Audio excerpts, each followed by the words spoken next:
قصتنا الليلة بعنوان العاقر والسر المجهول، وننطلقوا في القصة متاعنا. يلا. أنا اسمي أسماء بن أمين الدريسي، 37 عام، حالتي المدنية متزوجة، ولا كيما نقولوا بالتونسي متهنية. مفهوم المتهنية في تونس يعني ملكة في بيت زوجي، لا خدمة لا قدمة، لا هي كان بداري وراجلي وبحالتي. حالنا المادي الحمد لله ماهوش متدني، يعني ميسورة الحال، وراجلي ماهوش حارمني من حتى شيء، لبسة ذهب خروجات فواياجات عشوات، وعادي عايشة كيف اندادي المعرسات. مستواي التعليمي زاد لا يستهان به، خديت الباك وعملت بعدها بوزار، وبحكم اني تعرفت على عبد السلام وقتها ما قعدناش برشا باش عرسنا، قصيت على تعليمي وشديت الدار وقعدت. نسكن في حي يعتبر نوعا ما راقي في تونس، والحمد لله ماشي الحال. نهاري يتعدى بين دارنا ودار حماتي وعشويات مع صاحباتي وداري.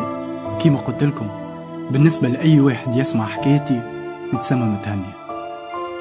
هذا مفهومكم للهنا. باهي أنا كي نشوف الصغار في الشارع يلعبوا نموت 100 مرة. أنا المرأة اللي محرومة من الصغار. أنا المرأة اللي نتمنى نسمع كلمة ماما، أمي، ماما، ما. أنا المرأة اللي تعبت من خزرة رجلي ليا اللي كلها لوم وحسرة، بما أنه عمره ما حسسني بهذا. يا ولدي ما فماش حاجة ما عملتهاش، 10 سنين وأنا معرسة، ما فماش طبيب في تونس ما يعرفنيش، ما فماش تحليل ما عملتوش أنا وراجلي، ما فماش طريقة ما جربتهاش، من دوايات عربي لدوايات سوري لدوايات بيو، من ذيل الكلب، نبتة راس الجبل، القلب أم البوية، الحشايش، حرابش، زرارق وغيرهم برشا. والشي النافع ربي. قديش نموت 1000 مرة كي نشوف سلفاتي يتهامزوا عليا كي نبدا قاعدة في وسطهم. قديش تكني الحشمة ونحس بالذل كي نمشي مع راجلي لدار حماتي وتسألني فماشي حويجة، ونشوف خاصة خزرتها ليا. ما نحكيوش على لوزاتي كيفاش يبداو يرميو عليا في الكلام ويتهامزوا عليا. قديش تشدني الغصة كي صاحباتي يسألوني يا أخي العيب منك ولا منه؟ ايش نعمل يا أخي؟ الحكاية مني أنا، تي هذه حكمة ربي في خلقه ورزق من عنده، وانا اللي عليا نعمل فيه وراضية باللي كتبهولي ربي. تي حتى دارنا ما رحمونيش من لومهم الغير مباشر، اللوم اللي نشوفه في عينيهم يشعل لي النار في جيشي. كان أمي مسكينة هي الوحيدة اللي واقفة معايا بقلب ورب، ما فماش طريقة ما كانتش واقفة معايا فيها. حياتها كل ولات عبارة مكرستها ليا وللعاهة اللي عندي. صدقوني وليت ما عادش نحب نخرج من الدار وما عادش نحب نقابل ولا نحكي مع حتى حد. بالرغم هذا ما همش راحميني في جرتي حتى في الفيسبوك، وأسئلتهم ورميان الكلام خالطين عليا في الميساجات والكومنتارات. وصلت مرضت دبرمت، وصلت نرقد أصلا بالدويات. راجلي مسلم أمره لربي ومكبش فيا المسكين بيديه وساقيه. يا ولد الناس طلقني وعاود عرس وشوف حياتك. لا باهي خلي نستبناو صغير ولا زوز يملاو علينا الدار. لا، الحق يمكن هو الحاجة الوحيدة اللي مقويتني ومصبرتني على الجحيم اللي كنت عايشة فيه. أما الحكاية بدات نهار أنا قاعدة في داري والنقوز يضرب. خرجت باش نشوف شكون، نلقاها مرأة كبيرة شوية في العمر، يمكن عمرها 60 ولا 65 سنة مش أكثر، لبسة جبة مبقعة كلها بالجفال ومقطعة، عاملة فولارة بالنوار وفوقها فولارة أخرى كحلة، وجهها كله شام عربي متاع نساء قبل، وهذا فوق ظهرها سرة. لحد الآن ما نعرفش السرة هذيك متاع شنو وعليش عملتها. عسلامة يا حاجة، تفضل، يسلمك من كل شر ويحفظك بنيتي، عطيني شريبة ماء ميمتك عطشانة. اي يا حاجة أكيد تدلل. دخلت باش نجيب دبوسة الماء والكاس، على رجعتي نلقاها في قلب الصالة وتلعب في عينيها يمين ويسار وكأنها تكتشف البلاصة. والغريبة إنها كانت تتمتم بحاجة ما نجمتش نسمعها ولا نفهمها لتو. استغربت من تصرفاتها، أما ما بينت لهاش، خطر ظاهرة حالها يعلم بيه ربي، من زيدش أنا على ما بها. قلت لها هيا تفضل يا حاج اشرب، وعطيتها كاس الماء شربت، وظهر المسكينة كانت ميتة بالعطش. قالت لي نوب عليك بنيتي زيدني. قلت لها هي أكيد، وزدتها. قلت لها نعطيك حاجة تاكلها، نعطيك كاس عصير. لا عايش بنيتي، يسترك وينوب عليك بالذرية الصالحة تملى عليك حياتك انت وسي عبد السلام، ويزيح عليكم هالظلمة اللي عايشين فيها. قلت لها وانا علامات الاستفهام كانت باين على وجهي. وانتي منين ليك اللي ما عندناش صغار يا اخي؟ تعرف راجلي؟ ضحكت ضحكة خفيفة وقالت لي اسمك أسمة بن أمين الدريسي، 37 سنة، راجلك عبد السلام بن محمد الدسوري، ولد حليمة طقطق، مهندس فلاحي، عرسته عام 2007، ولتاو ربي مرزقكمش بالصغار. قصيت عليها وانا العصبي يهز فيا وينفض. قلت لها يا والله غلبة، حتى متجازات ولاو متحضرين ويستعملوا الفيسبوك والانستغرام ويجيوا لديار العباد باش يتحايلوا عليهم. ضحكت وقالت لي تحبي نقولك قداش من مرة تقومي في الليل بعد ما تحسي بشكون يمس فيك من صوابع ساقيك؟ بتحبيش نقولك راجلك قداش من مرة يتشقلب في النوم؟ ولا نحكي لك على حلمة الجمعة الفايتة اللي حلمتي بروحك في أرض كبيرة وحدك في الليل هاربة تجري من والكلاب ملحقاتك؟ تحبيش نقولك حتى على القنيلة اللي رقدتي بها البارح كيف هي؟ فمي قعد محلول طاقة وانا نسمع في العزوزة شقادة تحكي، لحمي كله ولا شوك شوك وبدني كله تجمد من اللي نسمع فيه. وانا هزتني السرحة والبهتة ومانيش مصدقة ولا مستوعب الشيء اللي قاعدة تحكي فيها المرأة. قالت لي ما تبهتيش وما تخافيش، نبعثني ليك ربي دواء وشفاء باش نخرجك من الغصرة اللي عايشة فيها.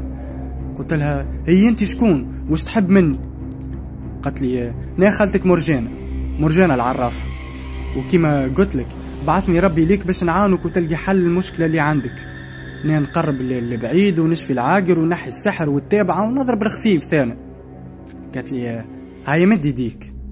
مديت يدي وانا عبارة مخدرة مسلوبة الإرادة وباهتة في العزوزة واللي تعمل فيه. قعدت وتربعت انا وياها في القاعة.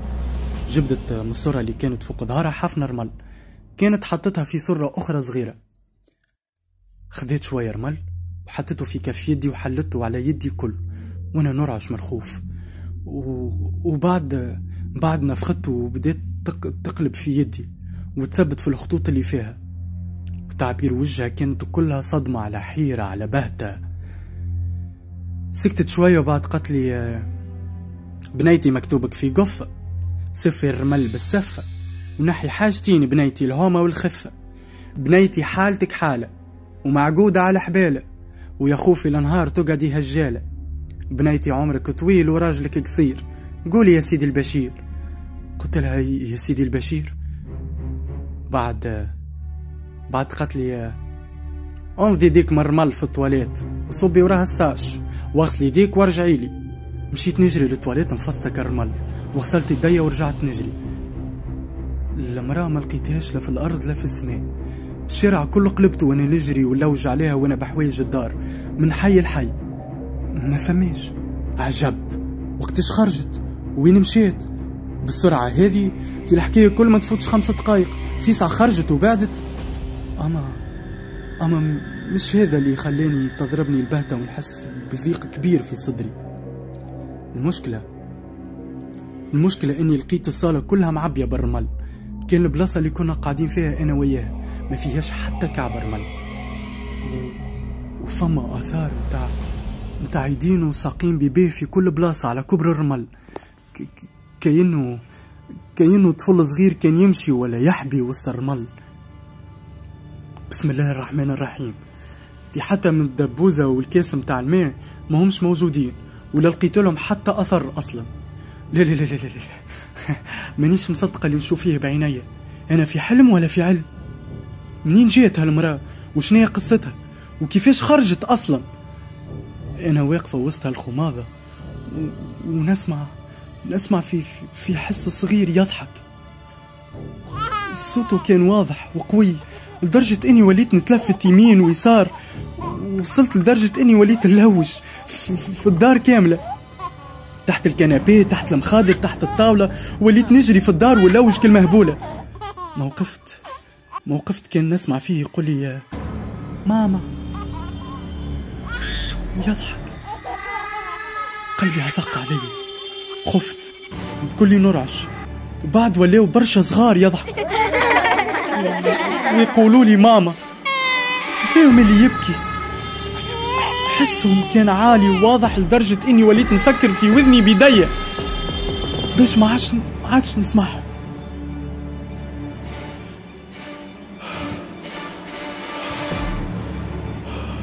هربت نجري نجري ماشية لشيرة الباب باش نخرج، وانا نصيح ونعيط من الخوف والرعب اللي مكنوني.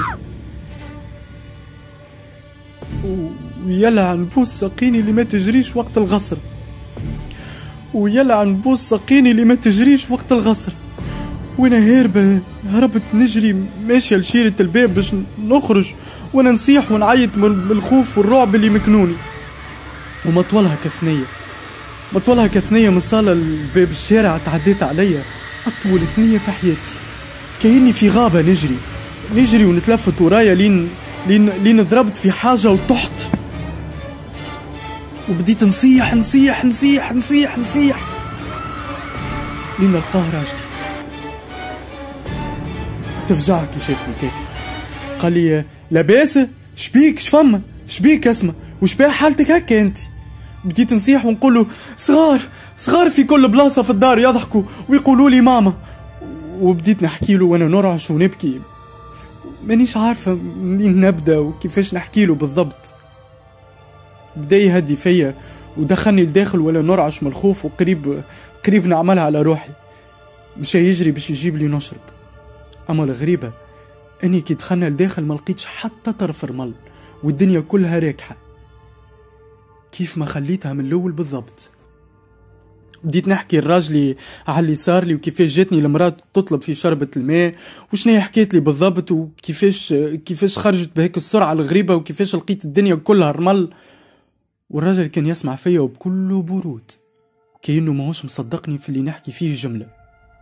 قال لي أكيد تستخايل، خاطر كثروا عليك الحكايات والمشاكل وكثر عليك الضغط، وهبلتك حكاية الصغار و الحق ما حاولتش برشا اني نقنعه بالحكاية، خاطر بالحق حاجة ما تتصدقش، وانا بطبعي مانيش من نوع اللي نعاند ونكبش برشا. اما انا متأكدة من اللي ريته وسمعته بالكدا، وهالحكاية قعدت في مخي ليلة كاملة وانا نهز وننفض ونعجم فيها ونعاود فيها في مخي ونحلل فيها. شيء ما نجمتش نستوعب. تعديتك الليلة كيما مستنسين، حضرت العشاء، تعشيت مع راجلي، غسلت الماعون، عملت كيسين تاي، وقعدنا سهرنا على فيلم، وبعد طلعنا لبيت النوم رقدنا بكري بحكم عبد السلام غدوة عنده ديبلاسمون تابع الخدمة. طفيت الضوء والتكييت وانا مخي مازال التو يهز وينفض ويعرق ويعجن في هالغريبة اللي صارت لي.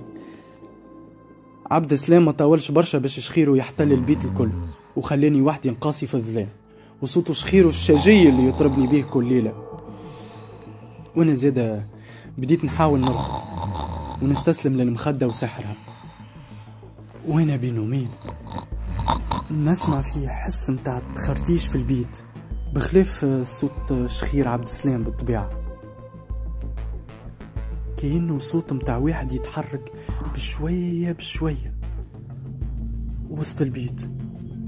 تفجعت، حليت عينيا وتسندت على ظهر الفرش وقعدت بالقاعدة، ومديت يدي بشوية باش نحل الفيوز اللي بحدايا.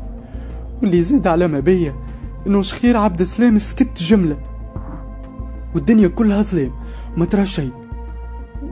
وانا نمد في يدي للفيوز باش ننزل على الفلسة ونحل الضوء، كأنها يد صغيرة شدتني من يدي، صحت على طول ما يجيب صوتي، وبعدت يدي بزربة، وبديت نصيح ونفيق في عبد السلام وننهر فيه بيدي.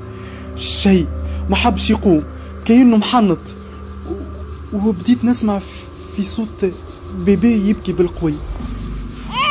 تجمدت في بلاستي وما عادش قادرة نتحرك حتى حركة. برقت عينيا في الظلام على أمل إني نجمش نشوف حاجة. ما كنت تعرفوا كي تقعد برشا في الظلام وتولي عينيك تستانس وتنجم تشوف بالباهي، وفعلا شفت. وهاو باش نحكي لكم علاش صدري تثلج وضربتني لحظة من البكشة، وقلبي قريب نحس فيه باش يتقلع من بلاصته. نشوف في مرأة واقفة قدامي وشادة في يدها طفل صغير ترضع فيه، وتغزر لي في خزرة كلها شر، عينيها حمرة لدرجة انه كانت مضوية البيت كاملة، شعرها مشبشب، وجهها اكحل مدخن، رقبتها كلها خباش وجروح، ضوافرها طويل كأنها سكاكن مش ضوافر، وانا من رعب مبرقة فيها وننهر في عبد السلام. عبد السلام فيق امان، فيق شوف شنو هذا عبد السلام. وهو لا حس ولا خبر ولا حركة، ماهوش هنا جملة. فجأة هكا العبيثة هبطت طفل صغير من حملتها وطبست عليه بشوية وشوشت له في وذني. مانيش عارفة شنية قتله بالضبط، أما بعد ما وشوشت له تلفت لي وخزر لي. عينيه كانت بيضة، رقبته فيها غرز كأنه مذبوح منها، سنيه جويدة ومدبسة كحلة، بدنه كله مخرب. وبعد بدا يحبي في القاعة لين وصل بحدايا وبدا يتشعبط باش يطلع على الفرش. والحقيقة ما قعدش برشا باش يوصل لي، طلعوا وبرك فوق صدري لدرجة اني ما عادش قادرة نتنفس.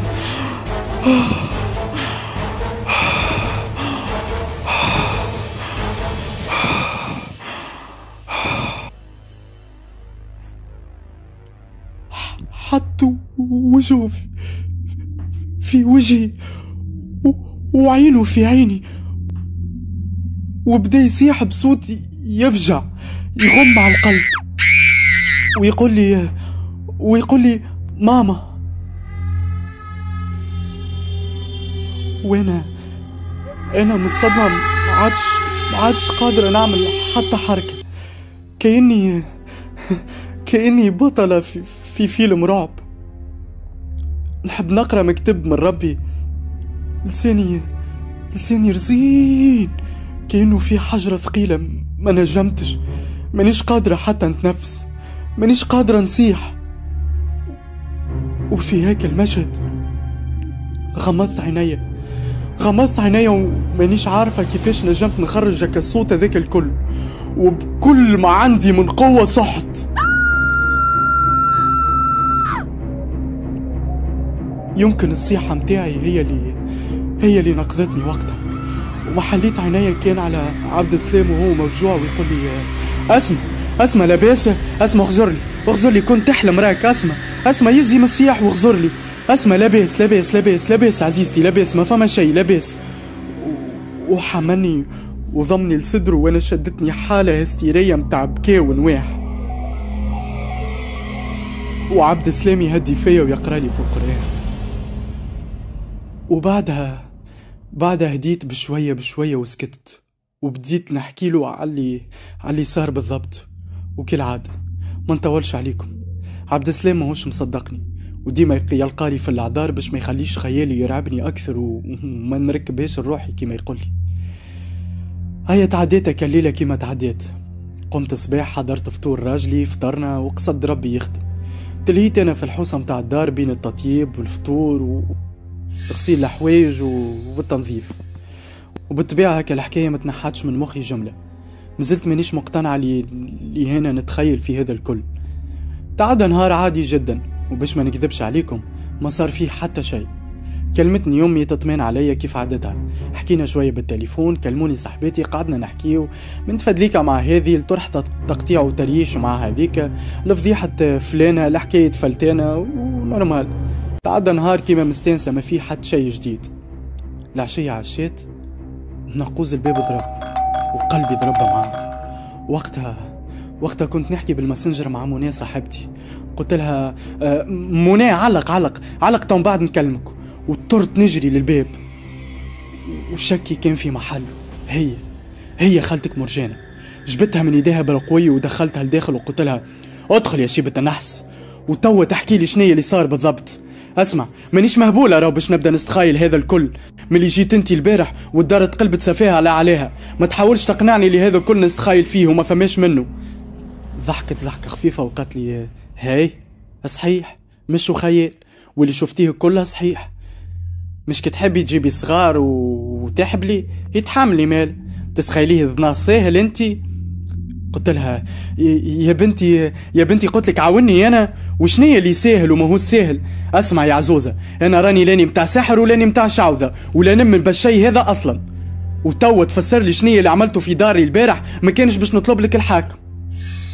زدت استفزتني اكثر بضحكتها الصفرة وقالت لي الحاكم ربي بنيتي، اما صدقيني كان تحبي تحبلي وتوفى هالحكايه وما عادش تشوفي حد شيء ولا تعيشي اللي عشتيه ليله البارح، لازمك تعملي اللي باش نقولك عليه وتنفذيه بالحرف الواحد، ما كانش حياتك باش تولي جحيم. وكي نقولك تحبي توفى الحكايه وتحبلي مش معناتها راهو نستنى فيك باش توافقي ولا لا، خاطرك باش توافقي وبالسيف عليك. تفجعت من نبرة الشر والتهديد اللي تحكي بيهم العزوزة. كيفاش امرأة عزوزة كبيرة في العمر ملي كانت تطلب في شربة ماء ولا تحكي معايا بالطريقة هذه؟ وشنية اللي باش ننفذه بالضبط؟ كلام غريب يفجع. قلت لها وانا الخوف في صوتي كان باين، يا بنتي اش تحب مني؟ وشنية تحبني نعمل بالضبط؟ هي تخليني نعمله واخطاني اعتقني. هبطت السرة من فوق ظهرها وخرجت منها ورقة قديمة، من كثر ما هي قديمة لونها أصفر. تويتها ومدتها لي، قالت لي اللي مكتوب في الورقة ذاك تدخلي كل مغرب للتواليت وتقريه، وبعد تطويها وتحطيها في حواجك الداخلانيين لمدة 3 أيام. وزادت عطاتني ورقة أخرى كيفها، قالت لي هذه تنفذي الموجود فيها بالحرف الواحد، وفي النهار الثالث بعد ما تكملي منها تقطعيها وتحطيها في كاس وتصبي عليها شوي من الدبوزة هذه وتشربيها في فم واحد، في فم واحد. وعملت هكا، مدت لي دبوزة صغيرة فيها كلمين لكحل، كأنه غرم ولا زيت أكحل ولا حاجة هكا. وريتش مع هذا تشعليه في بيت النوم قبل ما ترقديك في كل ليلة. وردي بالك تحكي لراجلك حاجة، وردي بالك تحكي لأي حد.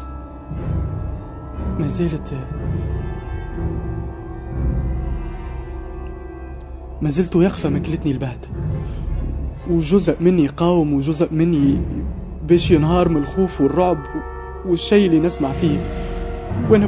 وانا بكل نرعش، ما نعرفش متزيلفة من البرد اللي حسيته وقتها ولا من الخوف ولا من وجيعة الراس اللي شدتني ولا من السخانة اللي لبتني في بدني الداخل. برشا حاجات داخلة في بعضها ومن غير مقدمات. المرأة العزوزة اللي كان وجهها عادي تحولت العبيثة اللي ريتها البارح في البيت النوم، نفس الجروح والخباش اللي في وجهها ورقبتها، نفس العينين اللي الحمر وبكلها شر، نفس الشعر المشبشب، نفس الظوافر ونفس السنين المدبسة. والسرة اللي هزتها خرجت منها نفس البيبي متاع البارح، عينيه بيضة، رقبته مخيطة، السنين مدبسة وشفاف وزادة كأنها كانت مخيطة وشكون حلهم بكلها خيوط. وانا واقفة باهتة في اللي نشوف فيه. وبعد قربت لي ده كأنه واحد جنش ضربني بكف لا يقرأ لا يكتب، لدرجة اني حسيت الدار كلها تراوجت بيا وطحت. الدنيا كلك حالت قدامي، ما عادش نشوف ولا نسمع في حتى شيء. تي خير ماني دخت تو، خلي تاكل بعضها، والله ما يهمني في شيء. وما فقت كان كي حسيت بحاجة باردة هابطة على وجهي ويد تضرب فيا باش نفيق، وصوتي يقول لي اسمع فيق عايش اختي، فيق يا ربي صار لك يا اسمع قوم. حليت عيني وبالسيف ما نجمت نشوف، الدنيا كانت ذباب وراسي سطر عليا كأنها تلفزة كحلة وبيضة هرب عليها السينيال. نلقى منى صاحبتي اللي كنت نحكي معاها في الماسنجر بحدايا وهي مفجوعة عليا وتقول لي اسمع نهزك للطبيبة لاباس، شنو تحس في روحك؟ قلت لها انا وين وكيفاش وصلت انتي بحدايا؟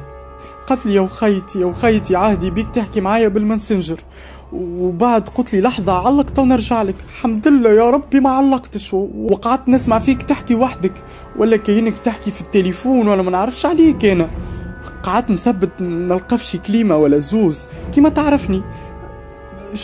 الحق ما فهمت منك شيء، فهمتش اصلا فيش قاعدة تحكي. بعدها نسمع فيك تصيح وتعيط تي ورحمة بابا قلبي طيحتهولي يا وخيتي.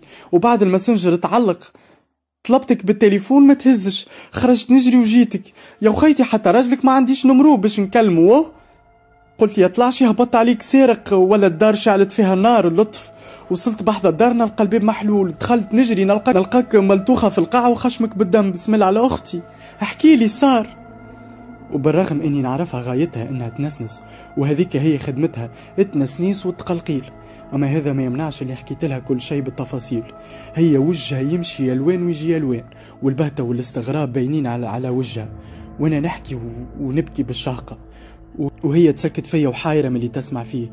بعد قالت لي اوه يا وخيتي الله يحفظنا يا شومي شنيا هذا. اسمع وخيتي بالكش شكون ساحرك ولا عملك حاجة. قلت لها بربي يزيني مترهدينا ما نعيشك، شكون اللي باش يسحرني؟ وزيد ماك تعرفني انا الشيء هذا ما نمنش بيه. عوجت فمها ومرتقت وقالت لي واه تي هك غاطسة فيه للعنكوش يا وخيتي، اكثر من هكا ما زلت ما منتش. 7 الطاف من الخطية. انا كيكا ويطلبني عبد السلام، قال لي الو اسمعني راني باش نبات لبرا، الدنيا كلها مطر وانا مازلت بعيد مانيش مروح. تو غدوه بقودة ربي نروح. باهي كلم امك تجي تبات بحذاك ما تقعدش وحدك. باهي ختمت يا بن عروس. كلمت امي نطلب فيها نطلب ما تهزش. طلبت اختي كيف زعما رقدوا. تو هاي 10 مش من عوايدهم يرقدوا بكري هك، زعما ما سمعوش التليفونات. هكا كنت نحكي مع منى صاحبتي، ومنها قلت لها منى عايش اختي اقعد انتي بيت بحذايا مان. قالت لي باهي خليني نكلم سيلمون الراجلي ونقول له. كلمت راجلها والمسكين كأنه جيته الحكاية من باب السماء، وافقتول من غير ما يكثر عليها بالأسئلة. طيبنا العشاء وتعشينا، غسلنا الماعون مع بعضنا وسهرنا في بيت السهلة، وبعد قلبناها كباري، اشتيح ورديح وضحك ومن حكاية تجبد حكاية على تقلقيل منى وتقطيحها وتريشها في خلق ربي اللي ما يوفاش. اللطف يا ربي مسلم منها حد لا كبير ولا صغير، تي حتى من جيرانهم تعرفهم بالواحد وتعرف حكاياتهم بالباء والتاء. بون حتى انا زاده مانيش خصيصة، عمالة غالب ما عليا كان نتفاعل معاها ونناقشها ونسمعها، ما عنديش حل. وزيد بصراحة استنست بها. ما نطولش عليكم، نص الليل ضربت والضوء كله طفى.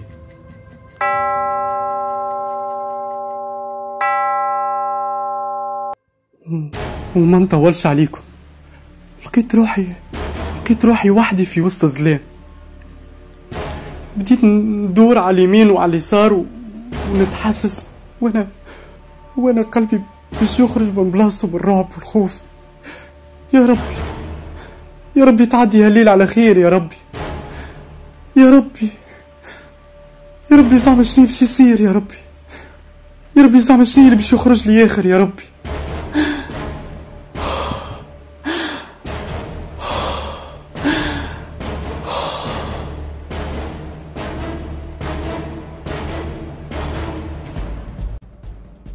حكايتنا لليلة وفات في الجزء الأول من حكاية العاقر والسر المجهول.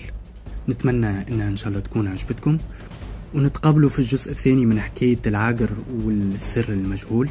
وما تنسيوش بالطبيعة الجيم والكومنتير والبارتاج، وما تنسيوش حلقة صديقنا حمودة نهار لحد 8 متاع الليل. صباح على خير الناس كل، وليلة مرعبة للجميع.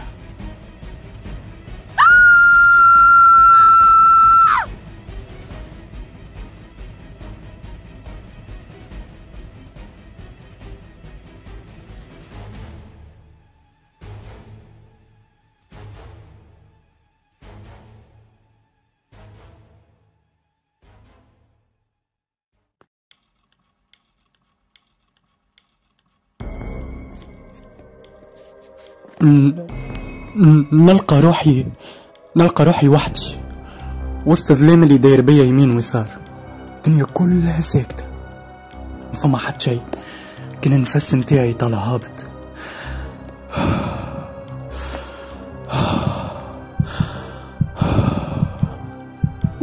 ودقات قلبي اللي نسمع فيها بصوت واضح. بديت نحل في عينيا بالقوي، فمش منجم نشوف حاجة. كل حاجة في بدني تشنجت. ما عادش قادرة نتحكم في حتى شيء من بدني. بديت نتلفت على اليمين وعلى اليسار، نلقى روحي وسط بلاصة كأنها بلاصة قاحلة، كأنها صحراء ولا جبل ولا مانيش عارفة. المهم اللي نتذكره البلاصة فارغة، خليه مخلي.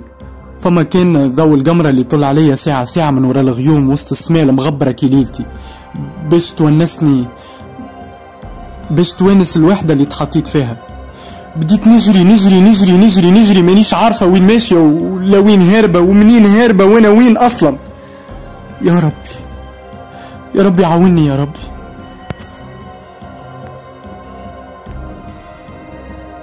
واللي زاد على ما بيا وقتها صوت الذيوبة اللي سيطر على البلاصة كلها. صوت الذيوبة اللي خلاني نبلع كل صوت يحاول يخرج مني، ونوقف كل خطوة حابة تمشيها ساقي. وقفت وبديت نتلفت يمين ويسار، فماشي مع حاجة تسلكها لي. فجأة نشوف في 4 رجال بعاد عليا تقريبا كيلومتر ولا أكثر، ملمومين على حفرة ومشعلين ضوء ماهوش قوي برشا، أما كان واضح برشا. بديت نجري ونعيط: أمان يعيشكم، اجريولي يفرحكم ماني وخيتكم. أما الغريبة إني كل ما كنت نجري ونحاول نقرب لهم ونوصل لهم صوتي، على قد ما كانوا يبعدوا عليا. يعني كأني كنت نجري على بلاصتي، مانيش قاعدة نقدم بالكل. كملت جريت وشي ما فماش حتى نتيجة. شنو باش نعمل يا ربي عاوني يا ربي. أنا في حلم ولا في علم؟ بالرغم إني كنت متأكدة اللي أنا نحلم واللي نشوف فيه موش صحيح، وفي وسط هالخوضة هذه كل قربت من 4 رجال ذوما.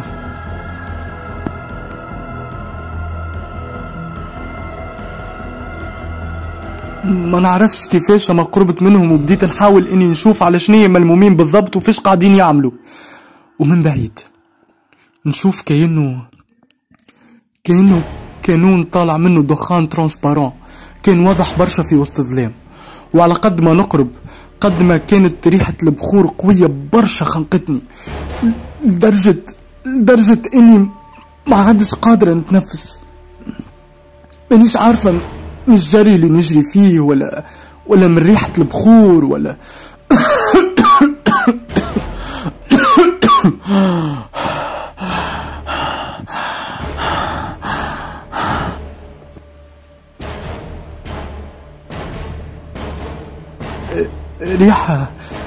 ريحة عمري ما شميت كيفها.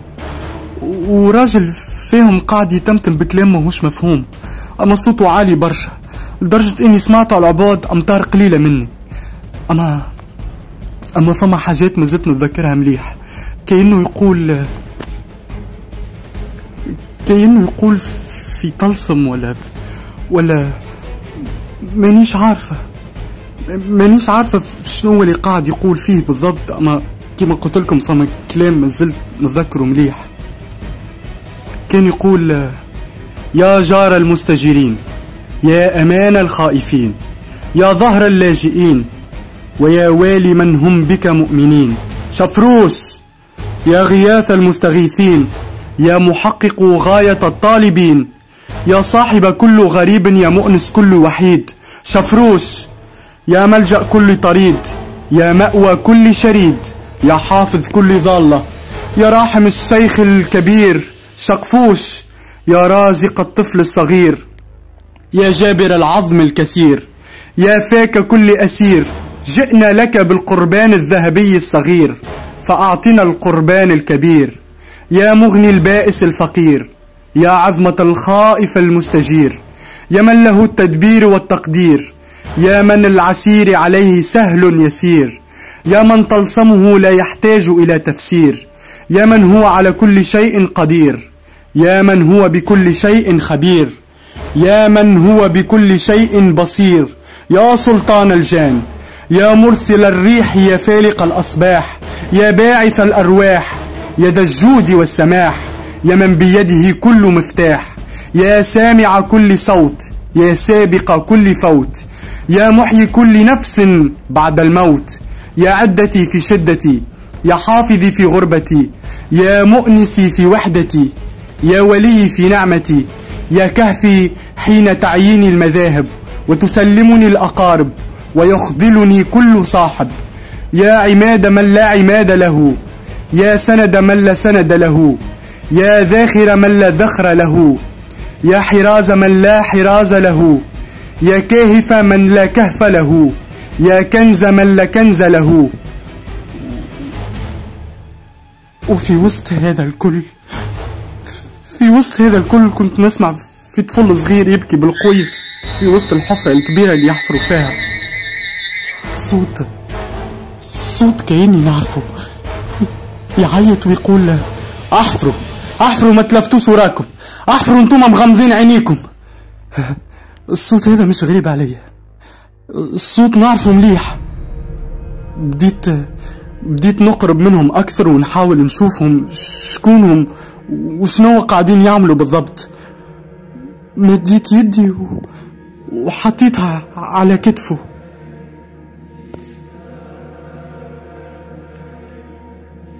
دارلي بزربة ويا ريته ما دارلي، رغم اني ما ريتش وجهه، كانت 3 ثواني مش اكثر، الا اني مستحيل النجم ننسى هالمنظر. وجهه اكحل مخلط بالاحمر، مسلوخ، عينيه بيضة خارج منها نور ابيض، سنيه كبار لدرجة انه ما ينجمش يسكرهم على بعضهم، ما عندوش حتى شعر في وجهه، خشمه خارج منه الدود. وعلى هكا المنظر نصيح صيحة من اعماقي.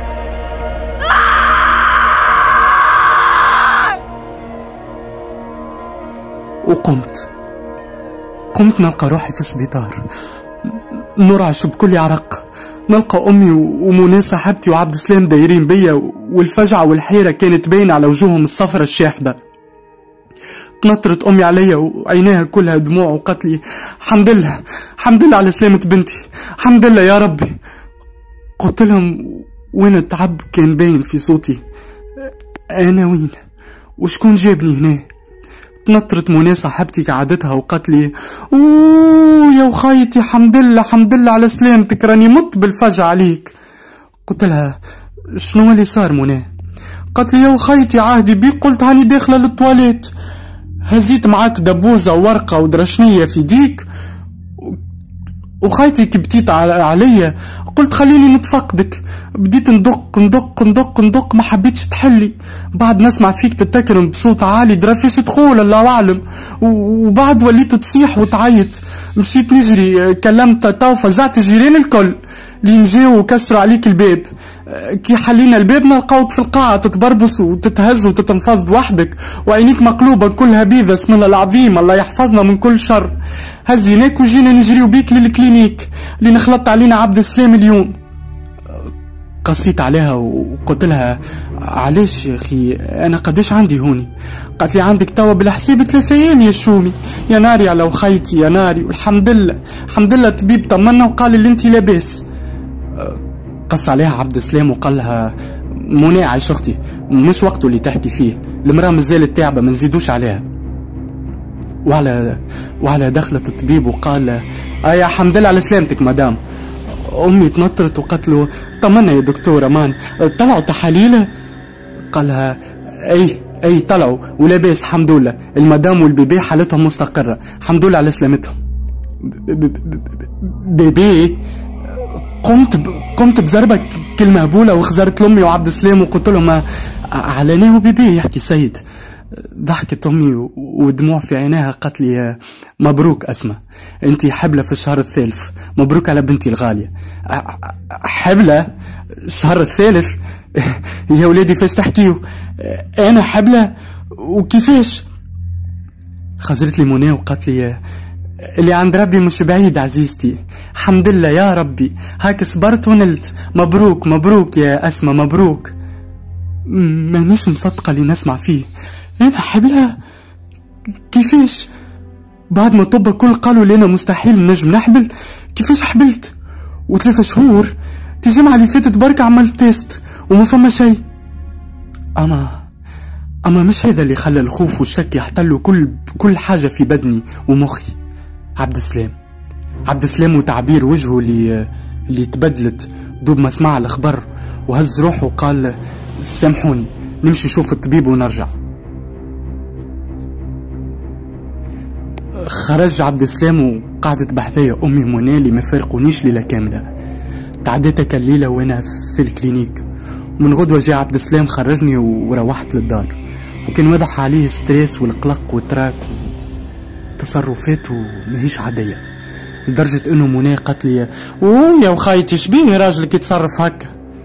نطرت امي وقالت لها لا ذاك مسكين مازال مفجوع عليها. قلت لها منى تطاعت هاو الطبيب طمنا وقال لاباس واللي صار الكل ملوحم. قلت لها امي الا غالب بنتي، كل واحد كيفاش يعبر على فرحته. رغم اللي كلام امي انا زاده ما قنعنيش، اما ما كانش عندي حل اخر غير اني نعمل روحي صدقت باش ما نخليش خيالي يسرح بيا لبعيد. هيا كلموني يا صحابي وعائلتي هنيوا فيا ويباركولي ويطمنوا عليا، ومن تليفون ما عند هذه لطلت هذيك الميساج هذا، وتعدى نهار عادي. الحق نهار كله فرحة وبهجة. الليل والتليفونات والميساجات قلت، والدار فرغت بعد ما روحوا ضياف وروحت منى صاحبتي، والجو كله ركح. بديت نحس بحاجة بركت لي على صدري، وكأنها حاجة تدبي في معدتي. بديت نحس في روحي متقلقة برشا. دخلت نجري للطواليت وانا شادة كرشي من الوجيعة ماشية وضاقوا عليا. لكن الغريب اني ما حسيتش روحي نحب نعمل بيبي. الغريب اني كي دخلت للطواليت وجيعة اللي عندي كلها مشيت وما عادش حاسة بحتى شيء. نلقى الورقة والدبوزة والكاشي اللي خلتهولي الدجازة ومحطوط في التواليت، ومانيش مستحق نقول لكم شنيا اللي عملته، خاطر صدقوني كنت كأني مسلوبة الإرادة. بدني كأنه شكون يتحكم فيه، مانيش قادر نسيطر على حتى عضو فيا. دوب ما كملت الضوء قص والشمعة شعلت وحدها. هزيتها في يدي ووقفت قدام المراية، قعدت مثبت نلقى التجازة واقفة في المراية، وهذا طفل صغير على ظهرها وهو يقول لي ماما اجري لي يا ماما. وبداوا يخرجوا من المراية وجايين لي انا، وانا قاعدة نوخر ونصيح على طول ما يجيب صوتي. وعلى صيحتي الشمعة طفات والدنيا كل كساها ظلام مرة واحدة. غمضت عينيا من الخوف والرعب، وبرشا حس متاع التكريم والتمتيم في وذني باش يطرش لي وذني.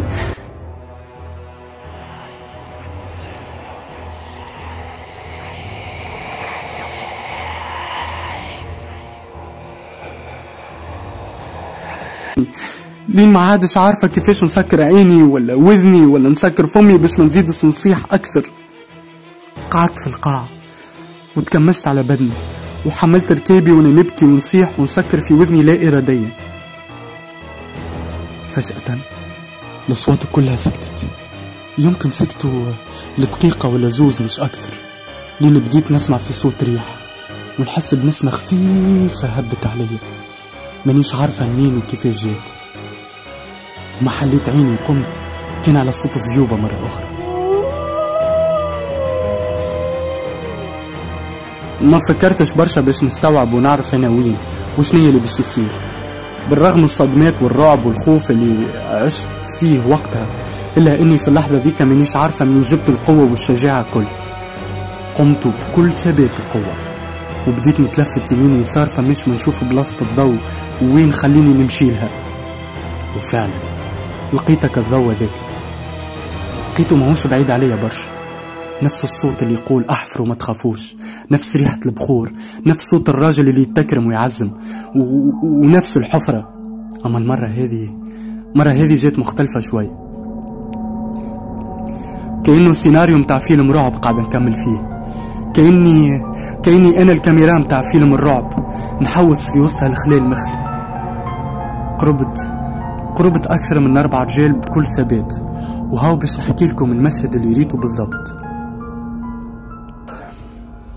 طفل صغير على محمل لوح متاع موتى محطوط بجنب الحفرة الكبيرة، عريان بكله، بدنه مخرب بكله، حافرين عليه رسوم وطلاسم، وظاهرة كانت مرسومة بسكينة ولا بآلة حادة.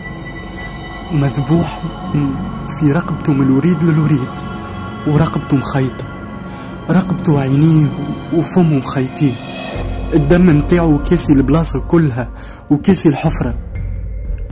وواقف بجنبه على اليمين راجل لابس برنوس في يده حكة كبيرة متاع بخور قاعد يرمي منها في الكانون، ويتكلم بكلام على دعاء على حاجات ما نجمتش نفهمها.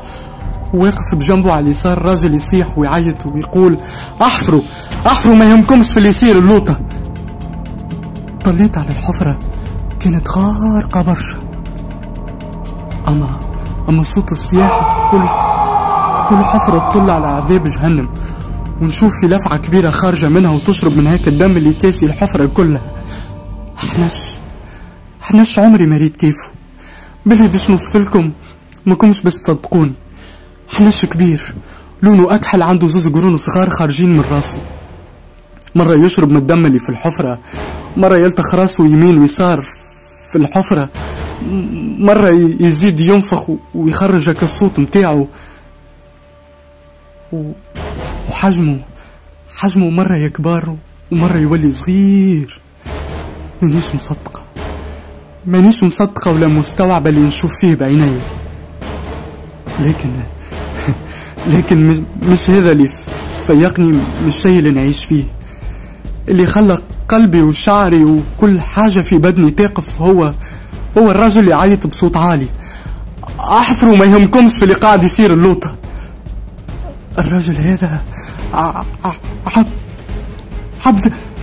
عبد السلام راجلي،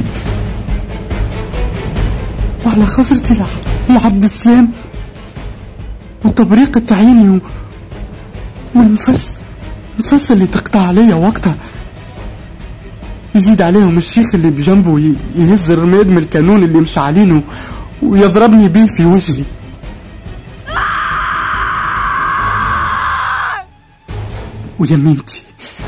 ويميمتي قديش حسيت بنار شعلت في بدني وقتها، قديش صحت، حس كأنها سكاكن قاعدة تشرح في مسارني ومعتي.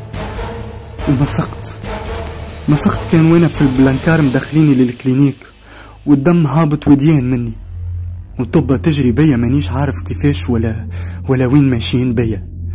عاودت دخلت في غيبوبة مرة أخرى. فقت بعدها بفترة وانا مصدوم على خبر اني خسرت البيبي وعملت نزيف. مانيش عارفة نحزن على ولدي اللي ضاع مني، ولا على روحي، ولا على اللي ريته. مانيش عارفة اللي ريته حلم ولا علم، صحيح ولا انا قاعدة نتخيل. مانيش مستوعبة اللي يعمل فيه راجلي، ومانيش عارفة نصدق ونواجه وإلا لا، ولا نسكت ونحسب روحي ما في باليش. وكيف باش نحكي؟ شكون باش يصدقني؟ ما عنديش حتى دليل على صحة كلامي. اش باش نقول للناس؟ راجلي قتل رواح، راجلي يقتل في الصغار باش يخرج بهم الكنوز. موجة متاع حزن وكآب وديبريسيون دخلت فيها هلا لا يوريها لحد. ملي فقت من الغيبوبة وسمعت اللي انا خسرت البيبي، كلمة ما نطقتهاش، كانت دموع هابطة من عيني. وامي وعبد السلام يتداولوا عليا وعلى حالتي اللي ما تحسنتش. اما الحكاية ما وفاتش هنا، بل بالعكس توا بدات الحكاية. قعدت برشا في الكلينيك والطب مش فاهمين حالتي، وانا كل مرة يهزوني نعمل تحليل ويرجعوني لفرشي. حتى التواليت ما عادش قادرة نمشي لها، لين وليت عايشة بالكوش. وفي ليلة من الليالي جتني تجازة لبيتي في الكلينيك وقالت لي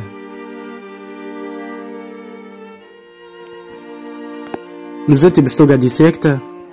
بعد ما خليتك تتكشفي عليهم مزيتي ساكتة؟ نطقت من غير ما نشعر وقلت لها شنو تحب مني؟ شنو تحبني نعمل؟ ما عنديش حتى دليل راه. قالت لي ولدي قالت له راجلك نباش الكنوز، قالت له بدم بارد باش تعيشي انتي في العز. ولدي ذنبه الوحيد انه عنده نكتة كحلة في عينه، ذنبه انه ما عنده حد ياخذ له حقه. ذنبنا خطرنا زواولة ما لينا حد. قلت لها انتي قولي شنو تحبني نعمل وانا نعمله، قولي كيفاش ناخذلك حقك. داري في قفصة في حي النور، اسألي على زهرة العرافة، واسألي على ولدها اللي تخطف من دار خالته عنده تو الجامعة. ولدي موجود في القرعة الحمراء في صبيطلة. اتصرفي واعملي اللازم، اتصرفي في حسب ما يرضي ربي ويرضي الناس الكل. ومن حيني من غير ما نفكر هزيت كرهبتي ومشيت لأقرب مركز شرطة وحكيت لهم حكاية انه راجلي نباس الكنوز، وحكيت لهم على الطفل الصغير اللي قتلوه وجبدوا بيه الكنز، وهما زاد الحق ما كانوش مستهينين بالحكاية. من حين هما علموا الجهات المختصة. ومن غادي نهز كرهبتي ونمشي القرعة الحمراء في سبيتلة، وين ما احترتش برشا باش نعرف البلاصة خاطرها كانت واضحة بالنسبة ليا. البوليسية والحماية المدنية خرجوا جثة الطفل اللي ما كانتش تبعد برشا على الحفرة، ورجعوا بيه لدار خالته ودفنوه وغادي. مانيش مستحقة نحكي لكم على حالة عائلته، مانيش مستحقة زيادة نقولكم اللي أمه متوفية وتربي فيه خالته ورجلها مع أولادهم. عبد السلام راجلي شدوه البوليسية على حدود الجزائر في نفس النهار، هو والعزام وراجل آخر، ومعاهم أكيد الذخيرة اللي جبدوها، الكنز متاعه، الكنز الملطخ بالدم طفل صغير، الذهب الممسخ بلون بالدم اللي كاسيه استغاثة طفل صغير ودموع والدين ما عندهم حتى علم على ولدهم، وكان ربي العالي يطفي نارهم. ناس القهرة عايشة معاهم حتى لليوم، الغصة ملازمتهم في كل تنفيسة يتنفسوها. ناس التوا ما تعرفش على صغارها وين مشاو وشنو صار لهم، صغار مفقودين لهم أشهر وسنين وأعوام، وصغار اخرين تلقاو موتة ومنكلين بالجثث متاعهم، ومانيش مستحقة نحكي لكم ولا نوصف لكم حالتهم كيفاش يتلقاو في انهي ظروف. ربي يرحم كل صغير توفى جرة الخرافات والجهل، ربي يرحم كل صغير توفى بسبب كنز مزعوم وذهب ملعون وفلوس كساها الدم والعياط والاستغاثة والدموع والوجايع والتعذيب. ربي يصبر كل أم وأبو وعائلة مشوية على كبدتهم. ربي يرحم ربيع وآمنة وسليم ومحمود وغيرهم برشا. يا ريت الحكاية تقفوني، يا ريت هذا أخ صغير يتقتل جرة الكنوز، يا ريت هذه آخر جريمة تصير في جرة النهب وتنقيب الكنوز والذهب واللويس. يا ريت الناس تفيق على رواحهم، يا ناس فيقوا، يا ريت يعرفوا اللي يعملوا فيه متجرد من كل معايير الإنسانية. سامحوني ما عادش قادرة نحكي. إن شاء الله تكون الرسالة وصلت. صباح الخير الناس كل. حكاية دعلوش الليلة وفات، ان شاء الله تكون الحكاية عجبتكم، وان شاء الله تكون الرسالة وصلت. ما تنساوش الجيم والبارتاج وتخليونا ارائكم في الكومنتارات، وما تنساوش زاد اكيد حلقة صديقنا حمودة كل نهار حد 8 متاع الليل. وبقى لي كان نقولكم تصبحوا على خير الناس كل، وليلة مرعبة للجميع.